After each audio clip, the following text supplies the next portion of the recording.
Jesus voltando está, que o seu reino não findará, que o Cordeiro é o leão que no trono está. O Senhor esteja convosco. Proclamação Que Jesus voltando está, do Evangelho de Jesus Cristo segundo João. que o seu reino não findará, que o Cordeiro é o leão que no trono está.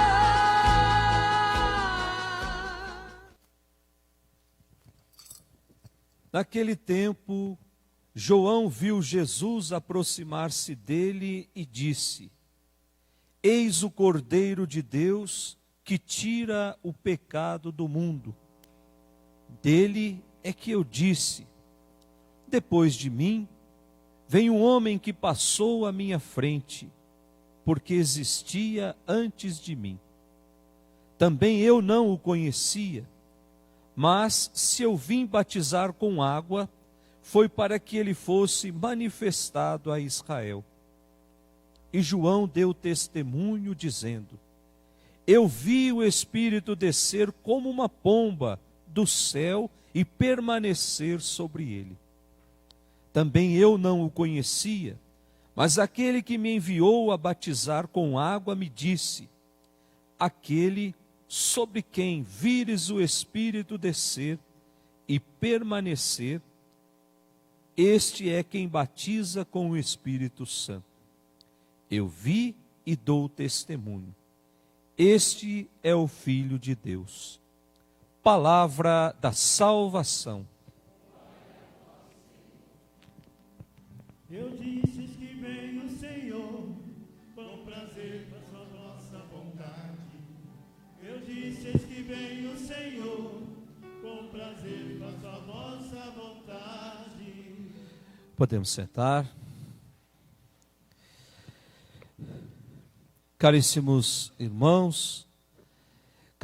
irmãos que nos acompanham ao vivo pelas redes sociais. Domingo passado nós fechávamos um tempo na nossa igreja que nós chamamos de tempo do Natal. Domingo passado, nessa missa, o bispo dizia que encerramos esse tempo com o batismo de Jesus. Portanto, nos domingos que vieram depois do dia do Natal, a cada domingo a palavra de Deus nos apresentava um tema para que a gente pudesse mergulhar na palavra e ali encontrar a água para saciar a nossa sede. Só para a gente não esquecer e passar esse tempo comum recordando o que foi o tempo do Natal.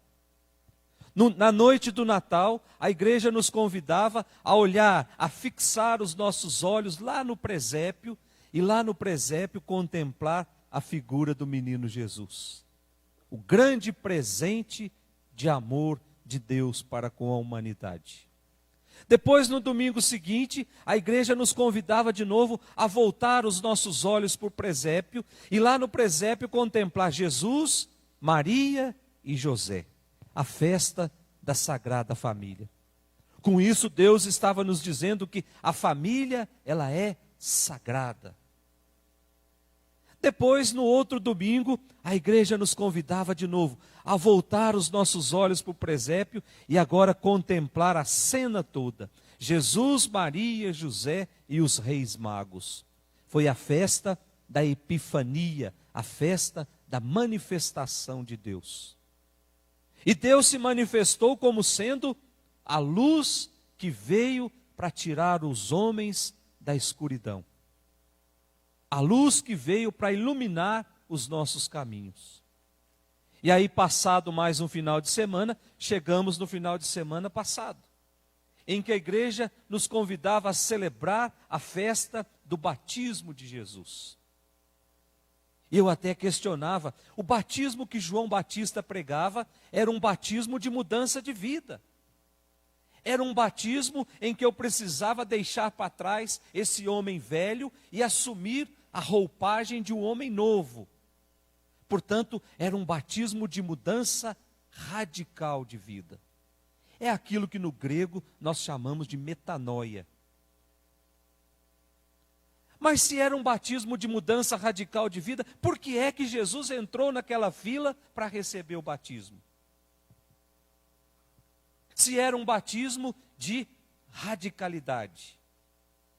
João pregava que esse mundo não tinha mais jeito, que era preciso destruir tudo e começar de novo.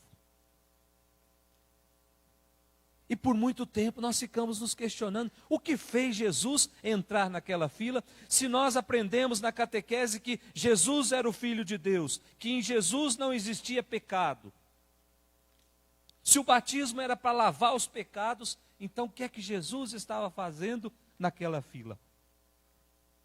E aí o evangelista não explica o motivo, mas fala das consequências de Jesus naquela fila. E a primeira consequência foi que o céu se abriu. Ou seja, abriu de novo a possibilidade do homem se encontrar com Deus agora em Jesus. E o Espírito desceu sobre Jesus em forma de pomba, dizia o evangelho de domingo passado. O que é que nos lembra a pomba, gente? Primeiro livro da Sagrada Escritura, o Espírito de Deus pairava sobre as águas. Depois com Noé, a pomba é aquele sinal em que Noé pode agora sair da arca e começar de novo, porque ela volta com aquele raminho na boca. Portanto, a pomba sempre nos lembra o Espírito Santo, o Espírito de Deus. Portanto, em Jesus existe de novo a possibilidade de nós nos encontrarmos com Deus. E aí, mais uma consequência, veio uma voz do céu e dizia: este é meu filho muito amado, no qual eu pus todo o meu bem-querer. Nós participamos da filiação divina, portanto nós somos também filhos amados de Deus.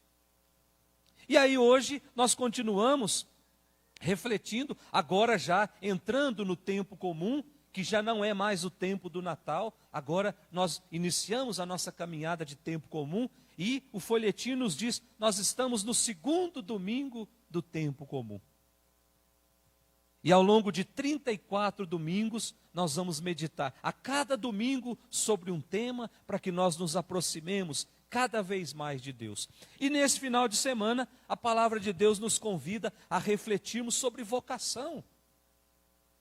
E nos afirma que Deus escolhe pessoas para serem testemunhas do seu projeto de amor. E aí a gente começa com essas 3 leituras que nós lemos. Primeira leitura, profeta Isaías, o capítulo 49. Esse trecho do profeta Isaías foi escrito naquela época em que o povo estava lá no exílio, na Babilônia. E estavam já frustrados, estavam desanimados, porque já fazia muito tempo que estavam lá sendo tratados como escravos. E aí começam a aparecer mensagens de consolação, mensagens de esperança. E nessa primeira leitura nós temos a figura de um misterioso servo, a quem Deus confiou uma missão. E essa missão confiada a esse servo vai ser concretizada na dor, vai ser concretizada na perseguição, no sofrimento. E esse sofrimento, essa perseguição vai resultar na redenção do povo. E esse servo, diz a primeira leitura, será recompensado por Deus.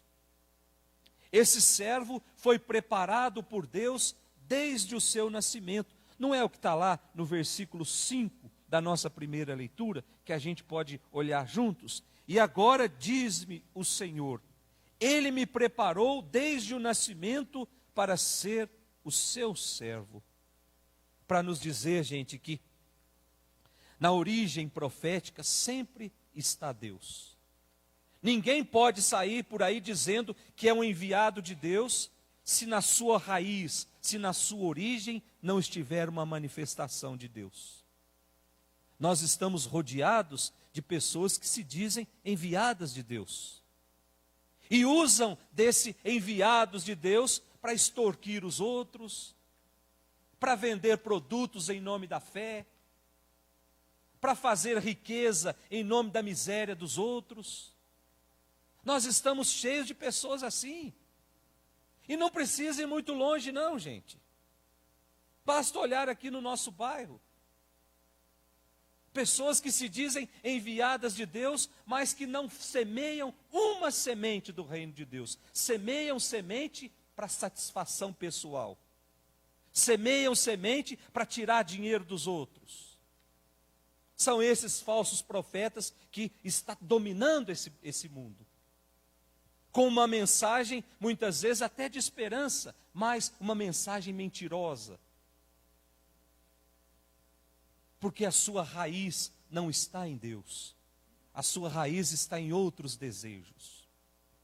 E aí a consequência de tudo isso, nós vamos assistindo. Pessoas que abandonam a fé, que vão atrás desses aventureiros, e chegam lá, não encontram aquilo que desejaram, e aí não tem coragem mais de voltar. E aí perdem a fé. Portanto, prestam um desserviço ao cristianismo, ao anunciar algo que não se pode vender, que não se pode conquistar, senão pela força e pelo poder da oração. Então o povo estava desanimado, e aí começam a aparecer essas mensagens de esperança, de um Deus que é capaz de fazer coisas absurdas em favor do seu povo, de um Deus que não cobra absolutamente nada para derramar o seu amor sobre o seu povo. E ele começa a dar exemplo. Esse Deus já nos libertou da escravidão. Esse Deus nos conduziu pelo deserto. Esse Deus fez aliança conosco.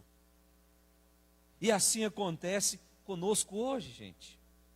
Deus já nos escolheu, mesmo diante das nossas fragilidades, mesmo diante dos nossos pecados, e Ele conta conosco. Conta conosco para que esse mundo seja melhor. Conta conosco para que esse mundo seja mais humano, mais fraterno, mais justo. E tudo que nós fizermos, por mais bem feito que o fizermos, tem a mão de Deus. Tudo que fizermos, por mais perfeito, por mais que seja bonito, não são frutos de nossas qualidades, mas sim Deus que está agindo em nós. A nossa segunda leitura, a carta de São Paulo aos Coríntios, o capítulo 1. Quando Paulo, cheio de amor por Cristo, ele sai pelo mundo anunciando esse amor, fundando comunidades, ele consegue alcançar um dos seus objetivos. Então, depois que Paulo atravessou toda a Grécia, e diz os Atos dos Apóstolos que ele ficou na Grécia por 18 meses, está lá em Atos 18, de 2 até o 4, ele começa a trabalhar junto com um casal chamado Priscila e Áquila. E aos sábados, Paulo se dedica a ir até a sinagoga, falar da sua experiência, pregar a palavra. Passado algum tempo, chega junto para trabalhar com Paulo, Silvano e Timóteo. E aí Paulo não precisa mais trabalhar, fazer o serviço braçal. Ele agora se dedica exclusivamente ao anúncio do Evangelho. E isso começa a gerar um desconforto entre os judeus, que percebem que ele está se destacando. E aí expulsam Paulo da sinagoga. Então Paulo não consegue mais pregar. E ele começa a fazer pequenos grupos. E o resultado disso é o surgimento dessa comunidade que nós chamamos comunidade de Corinto, que na sua maioria era formada por gregos de origem muito humilde. Mas era uma comunidade fervorosa, mas era uma comunidade viva, embora cercada de muitas adversidades. E aí Paulo começa a sua carta dando ação de graças a Deus, dando louvores a Deus. Aliás, quase todas as cartas de São Paulo, ele começa escrevendo, agradecendo a Deus. E muitas vezes esse agradecimento era feito com lágrimas, porque Paulo estava agradecendo uma dor que ele estava vivendo. Paulo estava agradecendo a Deus até mesmo pela perseguição que ele estava vivendo. E agora, nessa segunda leitura, ele começa reivindicando a sua condição de escolhido de Deus, afirmando que ele tem autoridade para anunciar o Evangelho. E nessa autoridade ele diz: nós somos chamados a sermos santos, portanto nós somos chamados à santidade. Os santos são todos aqueles que acolhem a proposta de Jesus, que aceitam os valores do Evangelho. Santos quer dizer separados. Separados do mundo, não alheio às coisas do mundo. A nossa santidade, ela precisa ser vista no ambiente onde eu estou. Eu não preciso me retirar do mundo para viver a santidade. Eu posso ser santo dentro da minha casa. Eu posso ser santo lá na minha roda de amizades. Eu posso ser santo no meu ambiente de trabalho. Convivendo e vivendo de acordo com a proposta do Evangelho. E a igreja é essa comunidade chamada santidade, constituída de pessoas tão diferentes. Diferentes na raça, diferentes na cor, na posição social. E isso tudo se torna secundário quando valorizamos o que é essencial. E o essencial na nossa caminhada de cristãos é Jesus. É Ele quem nos conduz, é Ele quem nos oferece a salvação. E por fim, nós olhamos o nosso evangelho de hoje, o evangelho, capítulo 1 do evangelho de São João. E o autor já começa tentando responder a questão: quem é Jesus? E João Batista é apresentado como o apresentador oficial de Jesus. Jesus, diz João Batista, é o Cordeiro de Deus que tira o pecado do mundo. Portanto, Jesus é o Filho de Deus, que possui o Espírito de Deus. Então vamos analisar duas coisas nesse evangelho. Primeiro, Jesus é o Cordeiro de Deus. Cordeiro nos lembra profeta Isaías, capítulo 52. O Cordeiro imolado, o Cordeiro que é levado ao matadouro, o Cordeiro que não reage, o Cordeiro que é manso. Mas também nos remete ao Cordeiro Pascal. Livro do Êxodo, capítulo 12. Quando Deus pede que se mate um cordeiro e pegue o sangue desse cordeiro e unja a porta da casa. E a porta em que estiver ungido com o sangue desse cordeiro será preservada da ira de Deus. Livro do Êxodo, a noite maldita. Portanto, cordeiro sempre nos remete a Jesus. Porque Jesus sugere que Jesus esteja ligado à salvação. Portanto, o Cordeiro que salva, o Cordeiro que liberta, o Cordeiro que nos proporciona o nosso encontro com Deus. E aí o Evangelho continua dizendo que esse Cordeiro, esse Jesus, esse Cordeiro de Deus veio tirar o pecado do mundo. Agora a gente precisa debruçar um pouquinho aqui. Quanto tempo que Jesus falou isso? Que ele veio tirar o pecado do mundo? Há mais de 2000 anos. E o pecado continua aí, cada vez mais forte, cada vez mais se alastrando. Portanto, se nós olharmos à nossa volta, nós vamos perceber que o mundo está mergulhado no pecado, que o mundo está mergulhado em guerras, que o mundo está mergulhado em terrorismo, em corrupção, em injustiça. Então Jesus falhou na sua missão? Ou fomos nós que falhamos? Por que é que o pecado ainda insiste em permanecer no nosso meio, se Jesus disse que ele veio para tirar o pecado do mundo? E aí nós podemos concluir que Deus respeita a nossa liberdade. Deus nos propõe, Deus não nos impõe. Ele propõe o caminho. O caminho é esse. Quer ser feliz? Passe por esse caminho. Se não quiser, não precisa. Deus não nos impõe nada, Ele aceita a nossa liberdade, mesmo quando nós fazemos opções erradas. Ele vai lá caminhando conosco, sabendo que nós fizemos opções erradas, mas Ele não interfere nas nossas decisões, porque Ele nos deu a liberdade de escolher. Coloco diante de vós a vida e a morte. Você escolhe quem você quiser. Eu proponho que você escolha a vida. Mas se você quiser escolher caminho de morte, eu respeito a sua escolha. Olha só que coisa bonita, gente. Vamos pedir para Deus essa graça nessa Eucaristia que nós estamos celebrando. Que Deus nos ajude a lutar contra tudo aquilo que vai contra o seu projeto. Que Deus nos ajude a lutar contra o ódio, contra a violência, contra a guerra. Que Deus nos ajude a lutar contra a corrupção, contra a injustiça. Que Deus nos ajude e nos dê a graça de cada dia sermos chamados e responder a esse chamado. Eu quero contribuir para que esse mundo seja melhor. Por isso eu testemunho Jesus com a minha vida. E aí a gente não cansa de lembrar São Francisco de Assis, que dizia que é preciso anunciar o Evangelho por todos os lados. Mas se for preciso, a gente deve usar as palavras para dizer que é a nossa vida que vai falar mais alto. Não adianta nada eu fazer um discurso bonito se no dia a dia eu faço tudo ao contrário. Não adianta nada eu anunciar com bonitas palavras se o meu coração ainda continua cheio de mágoa, de ódio, de ressentimento, de desejo de vingança. Que o Espírito Santo, essa luz que vem do alto, nos explique todas essas palavras. Em nome do Pai, do Filho e do Espírito Santo.